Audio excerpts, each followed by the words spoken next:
I guess the main focus is supposed to be transition to organic. I don't know, I won't say a lot about why we changed into organic, but a lot of things to think about are seasonal, which Liz will tell you a lot of milk co-ops don't like, which when I started milking cows I thought, this is great, I'll take 2 months off, but they don't really like that. So, and then there's a lot of schools of thought, and I don't believe there's any right or wrong. You see, I have permanent fence. There's a lot of guys have temporary fence. I like to put my animals out, and when I go for them, I like to know they're there. And that's the reason I went with permanent fence. I see a lot of temporary fence, which is fine, but I don't know, I just want to go out and know that they're still there.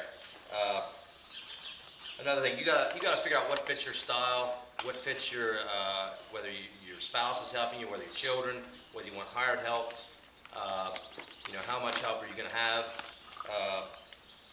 The other thing I thought about was grain. I feed the TMR year-round. Of course, in the wintertime, it's twice what it is now, actually more than that. But there's a lot of no grain, just grass-fed, which is a lot less input. You know, I'm planting corn, I'm planting small grain and that type of thing. I think it's neat. If I wouldn't have had all the equipment, I probably would have considered that, you know, just grass-fed. Three main things that I think of. Don't overgraze your pastures, and rotate your crops, and cover crops. I'm big on cover crops. Usually 95 to 100% of my ground is covered in the wintertime. And I don't know whether Bill's still here, Bill Stidful, he said 50% of your erosion is on your headlands. I don't have any headlands on my row crops.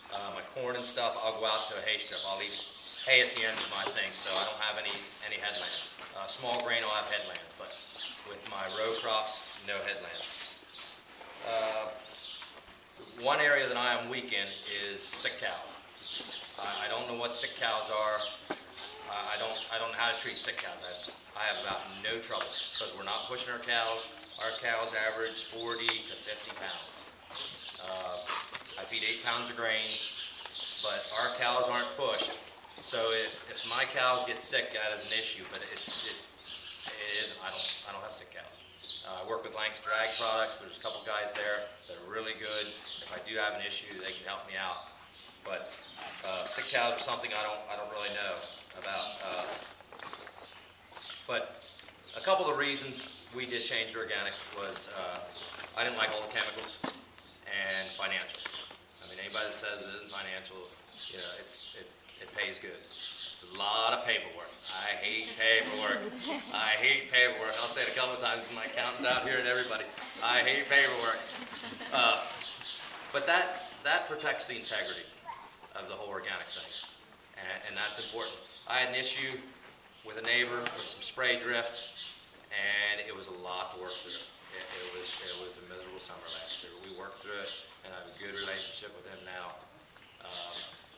But I had an obligation morally and probably legally to report that. And it was a big deal. It was a big deal. I mean, it was a big deal.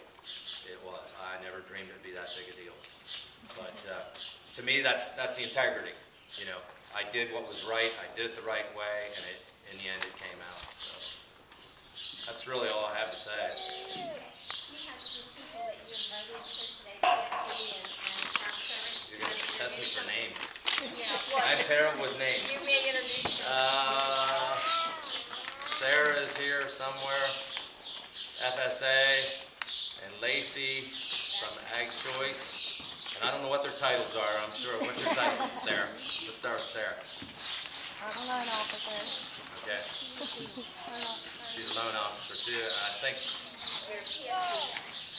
Mark Skamaka's back here, my accountant. Raise your hand. And this guy in the white hat is Ronald Elliott, and I worked for him in high school down in Chester County.